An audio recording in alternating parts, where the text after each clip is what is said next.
Story 1. Played a live set at Times Square in front of about 1,000 people, which was also televised. We were not notified of the venue and thought we were playing at the hotel/convention center nearby, and didn't learn of this until the sound check 2 hours before our set. On no sleep, worried I would drop my drumsticks. This was the only time in my life I ever had stage fright. Story 2. Watched my mom suffer from Alzheimer's. At one point, she was asking for her mom, and I told her that her mom had died. She responded as if hearing it for the first time and had a complete breakdown. There were several such instances that occurred in the last 2 years of her life, and it was absolutely the hardest thing to watch and be involved in. Story 3. Senior year of high school, I filled in on a crab/lobster boat that I would normally help unload because one of the deckhands broke their hand. I agreed to go on a 4-day trip. 2 days before the trip, I got a stomach bug and was throwing up quite a bit. I felt like absolute rubbish. I never get sick like this either. My dad was a king crab fisherman in Alaska for nearly a decade. So when I told him I was sick, he just got upset with me and said, "You better still go on that trip. You better not back out, and if you do go, you better work the whole time. Don't be weak and say you can't work and sit out. You'll just be letting everyone else down, and you won't get paid." So I went on the trip. Luckily, due to a very strong blizzard, we came back early on the 4th day. The entire trip, I couldn't eat or drink anything without immediately throwing it back up. My first night, I didn't get to sleep, but I remembered what my dad said and pushed through it. Never stopped.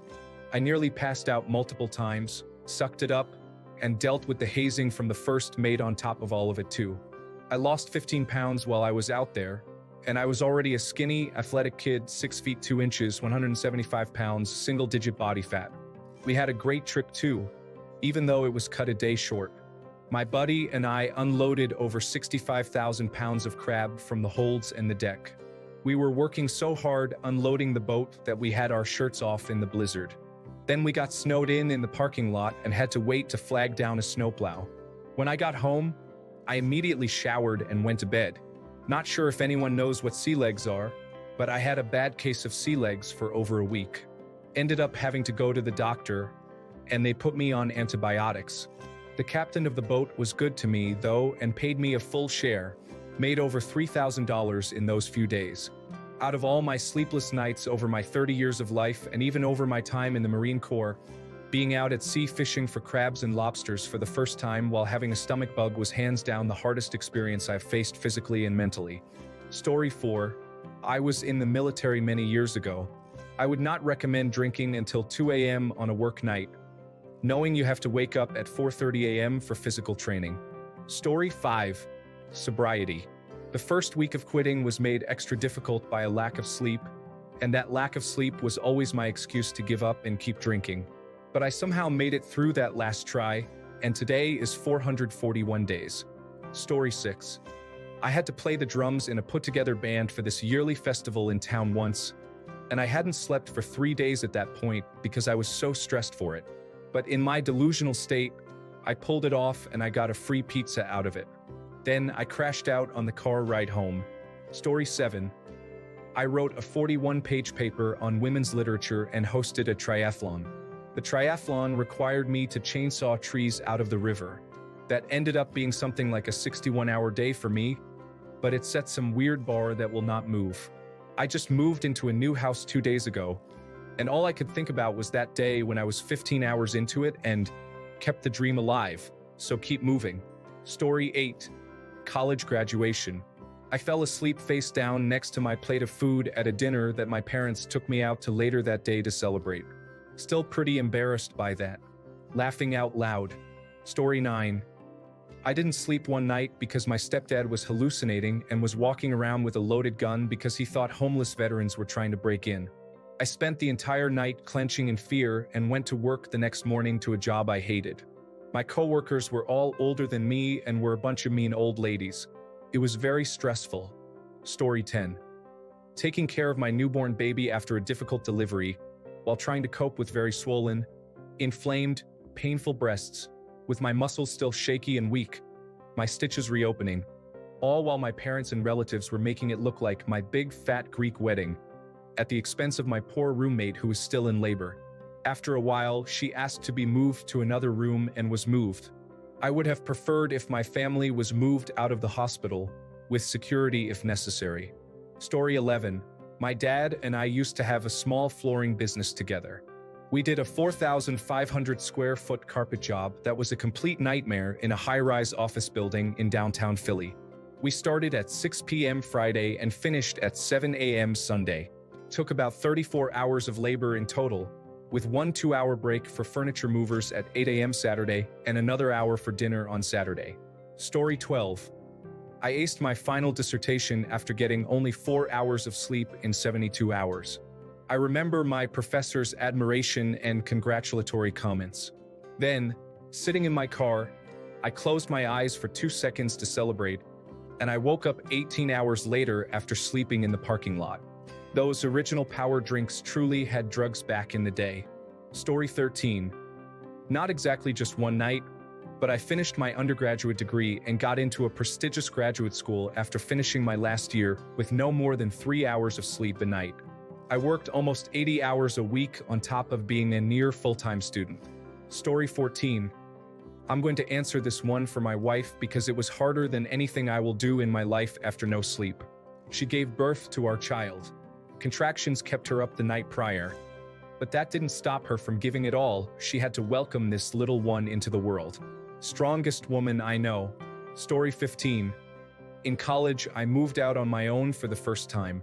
I took acid and tripped for 18 hours one night at a party.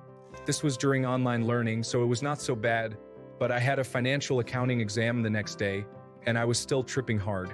I failed it badly because I couldn't get my mouse to click on any answers because everything was moving all over the place. However, I did pass the class with an A somehow. Worth it. Story 16. Most of my time at university, I'm not joking, I had no idea how I didn't succumb to the effects of all the caffeine I consumed while trying to deal with insomnia for days on end. I'm talking about 2 to 3 days of continuous wakefulness, followed by a break of restless sleep, and then the cycle would start all over again. The surprising, I didn't just straight up fail everything. Story 17. Always find actually going to sleep when you get the chance to be the hardest bit of a period of no sleep. I've had days where I woke up far too early for a night shift, done the shift, and then just been unable to sleep in the 12-hour period before my next night shift. Story 18. Here's a revised version of the text, suitable for Azure text to speak with corrections, helping a friend to move. My foolish self thought it would be a great idea to go out partying the night before his moving date. I was out until around 6:30 in the morning. Got home, was sick for about 1 to 2 hours, and then went to his house. I was struggling the whole time to not get sick again or just pass out. It was no fun, but I'm kind of proud of myself that I still showed up. Story 19. A 9-hour shift at Target after being out all night at the clubs in Tijuana, where they tilt your head back and pour shots of liquor down your throat the entire time, missing the last bus back across the US border, and vomiting in the back seat of the car of whoever drove my friends and me home. That was 20 years ago, and I have not been able to drink a shot of liquor since. Story 20. Physical fitness test for Fish and Wildlife Conservation Officer in Florida. Running, swimming, jumping, push-ups, sit-ups, etc., all with a certain time or number you had to hit based on your age and gender. Crushed it. Didn't end up taking the job after learning more about how abysmally low the pay was and how few and far between any significant increases were from the guy I did my ride-alongs with who had been there 10 years. This is the best job in the world. Would I like to make $40,000 a year? Sure I would, but you can't put a price on happiness. Turns out I could put a price on happiness, and it was more than $40,000 a year. Story 21. Laced up my running shoes, hit the pavement at dawn, and finished a 5-kilometer race purely on adrenaline, sheer determination, and the promise of a nap afterward. Story 22. 9 hours of hiking up a mountain in below freezing temperatures, and on the way back, we were somewhat lost in the pitch-black darkness. So overall, quite an experience. Story 23. Dressed up as the Easter Bunny for my office kids' Easter party, and ran around hiding eggs and letting them get pictures with me. Hungover as can be, hot as can be, it was awful. Story 24. I completed my certified flight instructor instrument check ride, had absolutely zero sleep that night, 5.5-hour oral exam and 1.4-hour flight test. I passed and officially graduated from flight school. Best day ever. Story 25. Finished a 5-hour machine learning course, including taking notes and screenshots embedded into the notes. Drank lots of coffee, but I learned so much. Then, I took 2 days to slowly absorb the material and tried to explain it in my head as simply as possible. I learned the importance of continuous learning. Story 26. I used to be a lifeguard during my college years. I had one of those days when I spent working on a major research paper all night. I had a shift at the pool the next morning and ended up saving a grandpa and his granddaughter from drowning. It still surprises me what I could do when I was younger. Story 27. I was a mover, and we did work on Trump's golf course in New Jersey. We were tasked with completing 4 days worth of work in just 2 days. So, out of that 48-hour weekend, we worked 39 hours. It was the peak of summer, blistering heat, not enough hands on deck. It was quite challenging. Despite the tough conditions, they were very accommodating, providing us with plenty of iced water and such, which was appreciated. Story 28. I spent the whole 2 days we were given to study without actually studying, opening the book only the night before the exam. I studied all night, enjoyed the sunrise, and eventually got an A on the exam. Story 29. 28-page term paper, including all the relevant research. Printed it out 5 minutes before class started, and got an A. Pretty sure that was after 2 nights of no sleep and possibly seeing GWAR. Story 30.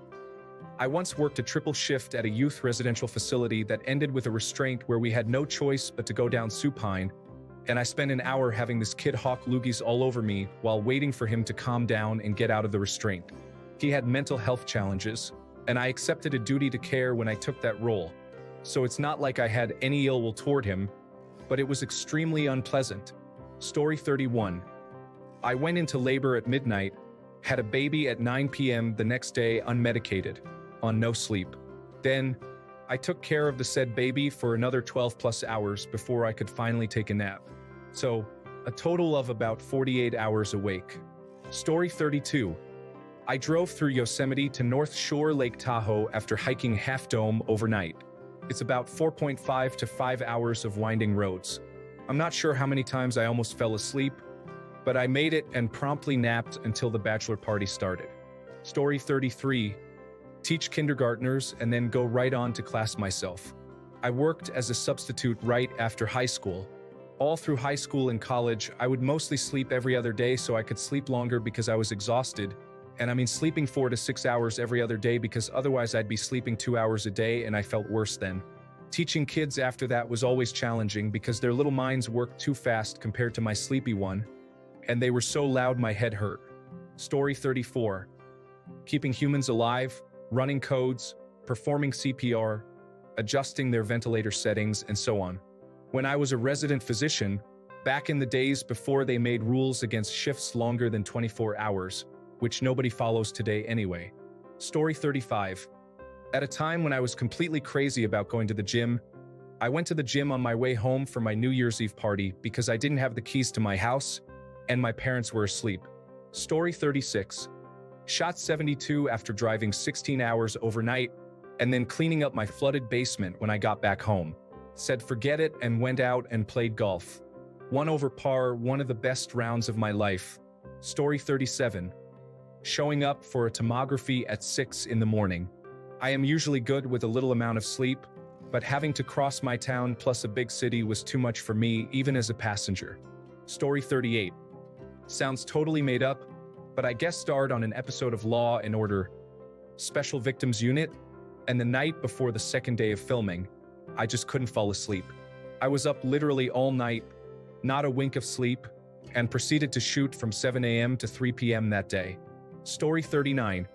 I used to work as a land surveyor, flagging roads and pipelines up in northern Canada. I would stay in a dry camp, so there was no marijuana or alcohol allowed. I already had insomnia issues, but going back to work sober after smoking marijuana and drinking for a week kept me awake for about 3 days straight. I'd have to trudge through waist-deep snow or sled 40 kilometers in -30-degree weather while hallucinating from sleep deprivation. Story 40.